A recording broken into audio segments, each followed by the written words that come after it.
இந்த உலகத்தில் எவ்வளோ பைக் இருக்குது, ஆனால் சில பைக் மட்டும்தான் சில பேர் இருக்கும். ஆனால் ஒரு பைக் எல்லாரையும் இருக்குது, அதுதான் கேடிஎம்.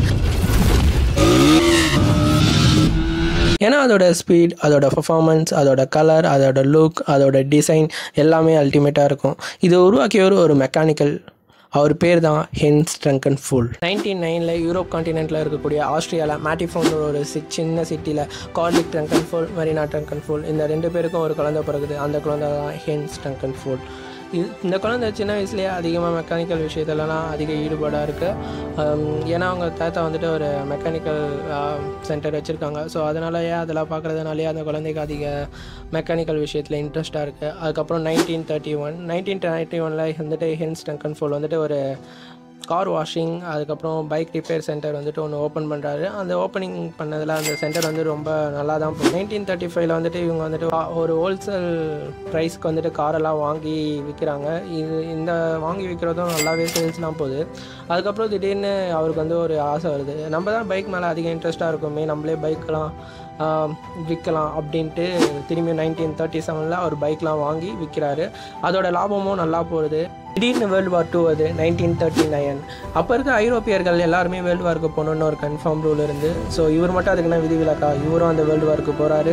கம்பெனியோட எல்லா நிர்வாகத்தையும் அவரோட ஒய்ஃபான அலைன்ஸ் ட்ரங்கன்ஃபூல் கிட்ட கொடுத்துட்டு போகிறாரு. வேர்ல்டு வார் முடிஞ்சு வீட்டுக்கு வரப்போ கம்பெனியோட ஷேர்ஸ் எல்லாமே டவுனில் இருக்கும். ஏன்னா ஒரு நாட்டில் வேர்ல்டு வார் வந்ததுன்னா அந்த நாட்டோட எக்கனாமிக் ரொம்ப டவுனில் இருக்கும், எல்லாருக்கும் தெரியும்.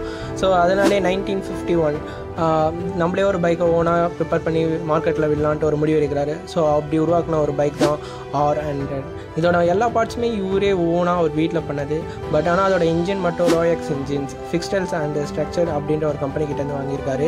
1953 இவரோட கம்பெனியோட எம்ப்ளாயிஸ் வந்து 20 மெம்பர்ஸ் இன்க்ரீஸ் ஆகுறாங்க. ஸோ கம்பெனியோட லாபகரம் இப்போ நல்லா தான் போயின்னு இருக்குது. இதை பார்த்துட்டு இந்த கம்பெனியோட ஷேர்ஸ் எல்லாமே நல்லா போயின்னு இருக்குது அப்படின்றத பார்த்துட்டு அப்போ தான் ஒருத்தர் என்ட்ரி அவர் பேர் கிரவுண்ட் கிரிஃப்ட். இவர் வந்துட்டு இந்த கம்பெனியோட ஷேர்ஸை வாங்கிட்டு இன்னும் கொஞ்சம் கம்பெனியை பெருசாக்கணும் அப்படின்னு நினைக்கிறாரு. இவங்க ட்ரங்கன்ஃபூல்ஸும் கிரவுண்ட் கிரிஃப்ட்டும் ஒரு அக்ரிமெண்ட் போடுறாங்க. அந்த அக்ரிமெண்ட் படி கிரவுண்ட் கிரிஃப்ட் தான் அதிகமாக பெனிஃபிட் ஆகுறாரு. ட்ரங்கன்ஃபூல் வந்து என்ன நினைக்கிறாருன்னா, நம்ம கம்பெனி இந்த உலகம் ஃபுல்லாக போனால் மட்டும் நினைக்கிறாரு. ஸோ இப்போ ஃபைனலி ரெஜிஸ்டரும் பண்ணி முடிக்கிறாங்க. அப்போ தான் KTM அப்படின்ற ஒரு கம்பெனியை இன்ட்ரடியூஸ் ஆகுது. இந்த KTM ஃபுல் ஃபார்ம் என்னென்னா க்ரானிக்லிஃப் ட்ரங்கன்ஃபூல் மாடிஃபைன், அதுதான் KTM. 1960 எதிர்பாராத விதமாக க்ரோன் கிரிஃப்ட் வந்துட்டு இறந்து போகிறாரு. இதுக்கப்புறம் கம்பெனியோட ஷேர்ஸ் எல்லாத்தையும் ட்ரங்கன்ஃபூல் பார்த்துப்பாரு நம்ம நினச்சோம். ஆனால் ட்ரங்கன்ஃபூலும் அடுத்த 2 வருஷத்துக்கு அப்புறம் இறந்து போகிறாரு. இதுக்கப்புறம் கம்பெனி க்ரோத் இன்க்ரீஸ் ஆகுமா டவுன் ஆகுமா, KTM யார் பார்த்துப்பான்னு எல்லாருக்கும் ஒரு கேள்வி வருது. அப்போ தான் ட்ரங்கன்ஃபூல்ஸோட மகனான ரிச்சர்ட் ட்ரங்கன்ஃபூல்ஸ் மற்ற நிர்வாகத்தையும் பார்த்துக்கிறாரு. ஆனால் இவருக்கு வந்துட்டு அவங்க அப்பா அளவுக்கு நாலேஜ் இல்லை, அதுக்கப்புறம் கம்பெனியை ஒழுங்காக பார்த்துப்பாரா அப்படின்னு எல்லா மத்தியிலும் ஒரு கேள்வி எழுது. இவர் எதையும் வாய் வழியாக சொல்லாமல் செயலில் காட்டுறாரு. 1971 இவங்களோட எம்ப்ளாயீஸ் கவுண்ட்டை இன்க்ரீஸ் பண்ணுறாங்க 400. அதுக்கப்புறம் 42 டிஃப்ரெண்ட் டைப் ஆஃப் வெஹிக்கிள்ஸை வந்துட்டு லான்ச் பண்ணுறாங்க. 1970 80 வரையும் இவங்க எக்கச்சக்க ஸ்போர்ட்ஸ் பைக்கை உருவாக்குறாங்க. 1970 இவங்களே ஓனாக இன்ஜினியும் ரேடியேட்டரும் க்ரியேட் பண்ணலாம் அப்படின்னு ஒரு முடிவு எடுக்கிறாங்க. அப்படி க்ரியேட் பண்ண இன்ஜினியும் ரேடியேட்டரும் சூப்பராக பர்ஃபார்மன்ஸ் பண்ணதுனால அதை விற்கிறாங்க. அது மூலமாக ப்ராஃபிட்டும் பார்க்குறாங்க. 1980 இவங்களோட எம்ப்ளாயிஸ் கவுண்ட்ஸை 700 இன்க்ரீஸ் பண்ணுறாங்க. அந்த 1 இயர் டர்ன் ஓவர் மட்டுமே 54.5 மில்லியன் யூரோப்ஸ். இந்தமாரி வளர்ச்சியை மட்டுமே பார்த்த இந்த KTM கம்பெனிக்கு ஒரு துரதிருஷ்டவசமாக யூரோப்ஸ் கம்பெனியும் ஐரோப்புக்குள்ளே உள்ளே வராங்க. அப்படி வந்த கம்பெனிகள் கவாசாகி, சுசுகி, யமகா இதுமாரி கம்பெனிலாம் உள்ளே வராங்க. இவங்களோட ஸ்கூட்டர்லாம் சூப்பராக பர்ஃபார்மன்ஸ் பண்ணுது. அதே டைம் KTM ஒரு ஸ்கூட்டரை வந்து லான்ச் பண்ணுறாங்க. பட் ஆனால் அந்த ஸ்கூட்டர் வந்து ஃபெயிலியர் மாடலாக போகுது. அதுக்கப்புறம் கம்பெனி டவுன் ஆகினே போயின்னு இருக்கு.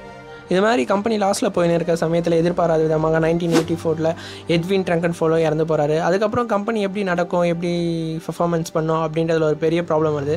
அதுக்கப்புறம் 50% ஷேர் யார் ஹோல்ட் பண்ணுறாங்களோ அவங்க தான் கம்பெனியை ரன் பண்ணுவாங்கன்னு ஒரு ரூல் இருக்குது. ஸோ அதனால் ஜோசப் ட்ரங்கீஸ் இவர் தான் 50% ஹோல்ட் பண்ணியிருக்காரு. ஸோ இவரே KTM கம்பெனியை ரன் பண்ணலான்ட்டு ரன் பண்ணுறாரு. பட் ஆனால் இவருக்கு நாலேஜ் எதுவுமே இல்லாதனால ஸோ கம்பெனி திரும்பியும் டவுன் ஆகுது. திரும்பியும் அதனால் கம்பெனியை ஏலத்துக்கே விடுறாங்க. ஸோ அப்படி ஏலத்தில் விடுறப்ப கம்பெனியை டேக் ஓவர் பண்ண ஒரு கம்பெனினா கன்சர்வேட் ஆஃப் த கிரியேட்டர் பேங்க்ஸ். இவங்க தான் கம்பெனியோட டேக் ஓவர் பண்ணுறாங்க. ஏன் கம்பெனி லாஸில் போகுது அப்படின்னு ஃபைண்ட் அவுட் பண்ணுறாங்க. ஸோ ஃபைண்ட் அவுட் பண்ணுறதுனால கம்பெனியை 4 பார்ட்ஸாக பிரிக்கிறாங்க. என்னென்னா motor cycles, bicycles, radiator and tools. இந்த 4ல் ஏதோ ஒன்றுத்தில் தான் ப்ராப்ளம் அப்படின்ட்டு ஃபைண்ட் அவுட் பண்ணுறாங்க. அப்படி அவங்களுக்கு ஃபைண்ட் அவுட் பண்ணதில் மோட்டார் சைக்கிளில் தான் ப்ராப்ளம் இருக்குது அப்படின்னு ஃபைண்ட் அவுட் பண்ணுறாங்க. ஸோ அதுக்கப்புறம் அதில் இருக்க ப்ராப்ளத்தை சால்வ் பண்ணுறாங்க. அதுக்கப்புறம் திரும்பியும் KTM தலை நிமிருது. 1994 ஒரு பைக் லான்ச் பண்ணுறாங்க. அந்த பைக் தான் டியூக் சீரீஸ் வந்தோடனே கம்பெனியோட இன்க்ரீஸ் ஆகுது. ஸோ அதனால் டியூக் ஃபஸ்ட்டு வந்தோடனே ஒயிட் கலரில் வந்தது. ஸோ அதுக்கு பேர் விரும்பாதனால கலர் மாடிஃபிகேஷன் திரும்பியும் பண்ணுறாங்க. 1996 வந்து டியூக் ஆரஞ்ச் அண்ட் பிளாக்ல ரிலீஸ் பண்ணுறாங்க. ஸோ அதுக்கப்புறம் கம்பெனியோட க்ரோத் இன்க்ரீஸ் பல மடங்கு ஆகுது. அதனால் 2015ஆம் ஆண்டில் யூரோப்லேயே KTM ஒரு லார்ஜஸ்ட் பைக் கம்பெனின்ற ஒரு பேர் வாங்குது. இதுக்கப்புறம் மிகப்பெரிய வளர்ச்சி அடையுது KTM கம்பெனி. அதுக்கப்புறம் ஆஃப் ரோட்லேயும் மிகப்பெரிய வளர்ச்சி அண்ட் ஆன் ரோட்லேயும். எக்ஸாம்பிள் 19 MX1, அதுக்கப்புறம் 96 MX2, MX GP world championships bike, 260 API super classic world championship, contour world title. இதுமாரி பல பைக்குகள் வந்து பல சாதனைகளை படைச்சது KTM.